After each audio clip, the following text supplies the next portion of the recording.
Translation. My dear sons of demons, the Supreme Personality of Godhead, Narayan, is the original Supersoul, the father of all living entities. Consequently, there are no impediments to pleasing him or worshipping him under any condition, whether one be a child or an old man. The relationship between the living entities and the Supreme Personality of Godhead is always a fact, and therefore there is no difficulty in pleasing the Lord. Purport by Srila Prabhupada. One may ask, one is certainly very attached to family life, but if one gives up family life to be attached to the service of the Lord, one must undergo the same endeavor and trouble. Therefore, what is the benefit of taking the trouble to engage in the service of the Lord? This is not a valid objection. The Lord asserts in the Bhagavad Gita, Sarvayo Nishukanteya Moteya Sambavantiya Tusham Brahma Mahatyo Nir Aham Bija Pradapita. It should be understood that all species of life, O son of Kunti, are made possible by birth in this material nature, and that I am the seed-giving father. The Supreme Lord Narayan is the seed-giving father of all living entities, because the living entities are parts and parcels of the Supreme Lord, Mama Vaisho Jiva Bhutaha. As there is no difficulty in establishing the intimate relationship between a father and his son, there is no difficulty in re-establishing the natural, intimate relationship between Narayan and the living entities. Svalpam api asya dharmasya trihate mahato vaya. If one performs even a very slight devotional service, Narayan is always ready to save us from the greatest danger. The definitive example is Ajamana. Ajamana separated himself from the Supreme Personality of Godhead by performing many sinful activities and was condemned by Yamaraj to be severely punished. But because at the time of death he chanted the name of Narayan, also he was calling not for the Supreme Lord Narayan, but for his son named Narayan, he was saved from the hands of Yamaraj. Therefore, pleasing Narayan does not require as much endeavor as pleasing one's family, community, and nation. We have seen important political leaders killed for a slight discrepancy in their behavior. Therefore, pleasing one's society, family, community, and nation is extremely difficult. Pleasing Narayan, however, is not at all difficult. It is very easy. One's duty is to revive one's relationship with Narayan. A slight endeavor in this direction will make the attempt successful, whereas one will never be successful in pleasing his so-called family, society, and nation, even if one endeavors to sacrifice his life. The simple endeavor involved in the devotional service of Shravanam, Kirtanam, Vishnu, hearing and chanting the holy name of the Lord, can make one successful in pleasing the Supreme Personality of Godhead. Sri Chaitanya Mahaprabhu has therefore bestowed his blessings by saying, Param Vijayate Sri Krishna Sankirtana. All glories to Sri Krishna Sankirtana. For once to derive the actual benefit for this human form, from this human form, he must take to the chanting of the holy name of the Lord. Srimate Bhaktivedanta Swami Nityanami Namaste Saraswati Devani Prachami Nirvishesha Srimani Pushkati Visitana. My dear sons of demons, the Supreme Personality of God, Narayan, is the original Supersoul, the Father of all living entities. Consequently, there are no impediments to pleasing Him or worshipping Him under any conditions, whether one be a child or an old man. The relationship between the living entities and the Supreme Personality of Godhead is always a fact, and therefore there is no difficulty in pleasing the Lord. So this is, since Prahlad is actually speaking to his schoolmates, means actually children, it's so wonderful how Prahlad is presenting Krishna consciousness in such a common sense and simple fashion. There's no huge philosophy involved here. It's just he's pointing to something very basic, very simple. And that's the nature of Krishna consciousness, very basic and very simple. Prabhupada said it's simple for the simple ones and complicated for the complicated ones. So what makes Krishna consciousness complicated? Well, it's us being complicated. This is actually what makes it so complicated. Therefore you see usually most of the day we walk around with quite severe faces, looking like a trouble to miserable beings, and that comes from that because we are complicated. And that indeed, the more we focus on the body, on our material desires, well, the more complicated it gets. And Prabhupada actually points here immediately to a practical example how those who dedicated their lives to please the senses and the body of the society as such even, called, altruistic way, how miserable they became. I think especially in this purport is targeting Mr. Gandhi. Prabhupada had something to say about Mr. Gandhi because he knew him quite intimately. And he was also adopting certain things from Mr. Gandhi. Like example, the absolute dedication to self-sufficiency, which was one of the major Gandhi's point. Even to the point that you make your own cloth, you make your own salt, and you know. But Gandhi meant it as a statement to liberate oneself from the English cloth and English-dominated salt. And everything was politically motivated, and it's exactly where Prabhupada actually separated himself from Gandhi, because it was mundane. And it is actually, it's a letter from Srila Prabhupada, few weeks or something, this to Gandhi, urging him to give up his political career and entirely focus on spiritual life. Few weeks down the line, Gandhi got shot. This is amazing how Prabhupada actually sensed that already. You know, and it was even told to Gandhi the very same day, don't go there. There is some plot, somebody will kill you. And in a pathetic way, he just walked out and got shot. Supported by two women. He was hanging on two women like this. So he was nicely shot straight in the chest. Let's hope we don't die by hanging on two women. I don't find it very... No, nothing against women, but not exactly transcendental. So, you know, well, so this is an example, and there are so many of people who focus, you know, on doing good, meaning good. Some of the biggest atrocities in the history of humankind were done with the best intentions, with the absolute conviction that this is good for the German people, this is good for the global people, this is good for this and this is good for that. And actually all these leaders, one after another, got shot, mostly. When you look at the history, they all got shot actually. All the love and peace preachers, the positive thinkers, you know, and the hopeful preachers. I had a dream, said one black gentleman, black-bodied gentleman. He got shot too, along with the dream. Everybody got shot down the road. How is that possible? That's how people become atheists, because they think, what kind of God is this? There are so many good people in this world, meaning good, and they all got shot. Well, Krishna is not one thing. Krishna is not sentimental. There's laws, there's rules, and Krishna is revealing them all, very open-minded.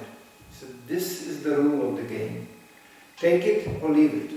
You leave it, when you get shot, you die. It's finished. But you can also take it and avoid this kind of ghastly events. And that's what Prahlad is pointing to, how simple it is to be engaged in devotional service. Prabhupada points just to sit down and chant Hare Krishna, that's it. Krishna is happy. You can sit down and chant the holy name of your wife, she will not be happy. Because you never chant enough. There's something missing. Try harder. You know, the evolutionists and the Darwinists, they even had a theory about this, that the females are constantly challenging the males, bringing herewith the humanity as such to higher performance of survival. That's the Darwinistic theory, while women are never satisfied. Impossible! Please Krishna, no problem. Please a female, impossible. So, Prahlad Maharaj is making a simple point. Why are you struggling in this direction? Why to struggle always something which will never? You can try to please your children. Show me one parent who succeeds with that. Who actually has children who go, ah, my father is so beautiful. Yeah, in India we find, because there's some culture. Here in the West, forget it. I just had, 2 days ago, a 1-hour talk with our neighbors. We were sharing mutually the frustration of having growing up teenagers. And they were completely in harmony. They were just, yes. You can see these children here going into neighboring house like in a youth hostel. They just go there, slam their bags, eat, and go out to enjoy. The parents are just piece of furniture. They are just additional, what? I asked, the neighbor, you must have actually collected more nappies like me. because you have 2 children, I had only 1. So the amount of nappies being filled up and collected is double as much. She said, you bet I did. And what you get out of this nappy collection? Bow's tool and not even a thank you. That's generally how it works. I mean, I didn't thank much my parents until I was 50 years old. I wrote my father a letter, thank you. He called me up and he said, I'm still sitting with this letter in my hand, I'm crying. You know, and I said, yeah, actually I forgot to tell him thank you. Yeah. I didn't mean it to be so pathetic, but I thought I actually have to do that. Even he also conducted his life on his own terms, as everybody else is doing. This word thank you and please, you don't get to hear it much in the material world, because gratefulness requires intelligence. Intelligence means to understand where things come from. Intelligence means to understand that there is somebody doing something here, which he strives. Actually, he is serving you. So, a little thank you would not be so bad. Most of the people don't get it. They are ruthless, selfish consumers walking through their lives with no regret. And the ultimate ungratefulness, of course, is directed to the cause of everything, to Krishna, who they don't care even to bother with, and who they don't care even to ask who is this one who supplies all this. Thank you for the oxygen, thank you for the earth, thank you for the life as such. Krishna says, I'm the living force in everybody. So you want to live? Well, you depend on Krishna's mercy. It's all in detail described. So the response of gratefulness, of course, and that's what actually the ultimate motivation should be, is service. Oh, you gave me so much, what can I do for you? And that's what the whole basis of Krishna consciousness is. But just to bring people to that consciousness, hey, you got so much, would you not be able to do some service back? They may even think, oh God, he doesn't need any service, he's good, he is self-sufficient. No, it's a fact. God doesn't need, Krishna doesn't need our service. We need that service. Because through that service we establish a relationship. There are different kinds of relationships. Hiranyakashipu also had a relationship to Krishna, a very intense one. He hated him all the way through. It can be a very intense relationship. Whole day you think, I hate him, I hate him, I hate him, how can I kill him, how can I hate him? It's very intense rasa. But actually, that's what Prabhupada points out, one should be favorable in life. But favorable, again, there are gradations. So I would like to quickly switch to something which I somehow consider quite important to mention about different kind of service. Even we may agree to serve Krishna, well, there are gradations. And this is beautifully described in the 3rd canto of Bhagavatam by Kapila. There are gradations of service. So what kind of service? There is a service on a level which Prabhupada defined in a lecture, such a person as being barely a devotee, practically no devotee. But he's serving. And this is what Kapila starts with when he describes to his mother that, O noble lady, there are multifarious paths of devotional service in terms of the different qualities of the executor. Devotional service is transcendental, but not the performer. And that's what we so often forget. We assume that somebody who is performing some service is automatically transcendental. No. The service is transcendental, he doesn't have to be transcendental. He is still burdened by material desires.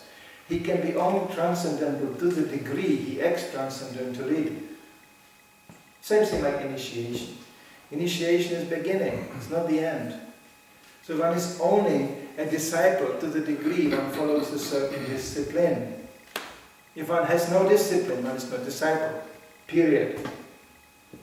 And there is such a thing like devotional service can be executed by a person who is envious, proud, violent, angry. and who is a separatist. And such a devotional service is considered to be in a mode of darkness. Even the service in itself is transcendental. But according to the consciousness of the performer, it's covered by the modes of darkness. There is also more, this is actually describing the service of the Kanishta Adhikari. There is more to it. I really hope that some Brahmana in ISKCON, not me, but some Brahmana, will write a big book about the nature of Kanishta Adhikari. It's amazing. Nobody ever gave seminar in ISKCON like this. I have some suspicion it's very unpleasant. And it's very realistic. Many of it will feel very unpleasantly touched. Because it describes most of our attitude serving Krishna. Separatistic. What is separatistic? Separatistic, Prabhupada explains, is to worship Krishna on our own condition. And actually with the ultimate desire, underlying desire to become one with Him. We are at the end of the level of perfection. We are like Him.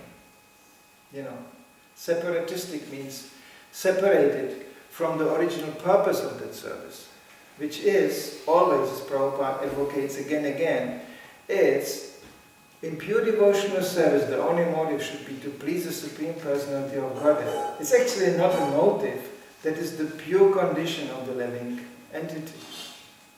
In a conditional stage, when one is engaged in devotional service, he should follow the instruction of a bona fide spiritual master. This is where the transcendence starts. Because we cannot become transcendental by the dint of our own separatistic attitude. This is a descending movement, not not empiric-based movement. This is empiric means material, on the basis of research of our senses, by the dint of our intelligence, or in a higher stage, by the dint of our severe mystic yoga practice. Therefore, even after thousands of years of such austerities, the yogi can turn out to be incredibly puffed up. And that pride is ultimately going to wipe out all the results of his austerities. There are plenty of examples in the Shastra for that. Whereby a devotee, he is making himself more and more dependent on the descending process. That actually the knowledge is handled down, it's given, it comes through blessing, it comes through mercy of the spiritual master. That's a principle which Krishna established right away in the beginning of Bhagavad Gita. That's actually where Bhagavad Gita starts. Arjuna stops being a friend and actually makes himself entirely dependent on Krishna as the supreme teacher. Then the whole process is activated. So that's actually how one becomes transcendental. Anything else done in separatistic attitude immediately carries the virus of a selfishly motivated desire. Yes, Krishna, I want to serve you, but not like this, like that. And not in this way, in that way. This is actually exactly why we fell down from the spiritual world. That's the course. Because somewhere in the bottom of the heart, where our independence and our personal freedom is there, we start to misuse it. First in a very, very subtle way. Putting a certain conditions. No, I just don't want if I kind of start to feel uncomfortable just to pick flowers and do these simple things and go down. Something big, you know, I have to do something big. That's how you appear as Brahma in this universe, and that's really big time service. You are the secondary, constructor of the universe, and you offer the universe to the Lord. Great. And you have 4 heads instead of 1. Maybe 1 million heads are bigger Brahmas. And you are the father of the nation. Still it's there. I am there. Something big. I have to have some big head. I have to be head of something. I have to be something. And there is already what Lord Chaitanya is attacking in his prayer. I don't want any followers. I don't want any money. and I don't want women. This is the prayer. Because that comes, the same attitude. So there's nothing wrong with women, money or followers. There's something which brings a great challenge, that we think we are the doer, we think we are the owner, and ultimately we think we are the enjoyer. And this is how we get tested for on the way. So what kind of nature is our devotion service?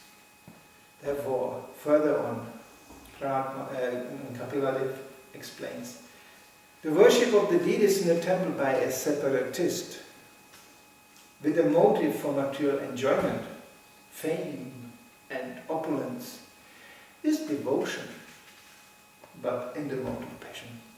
Passion means fruitive mentality. I want to get something out of this. Prabhupada is writing a beautiful preface. He said, the word separatist must be understood carefully.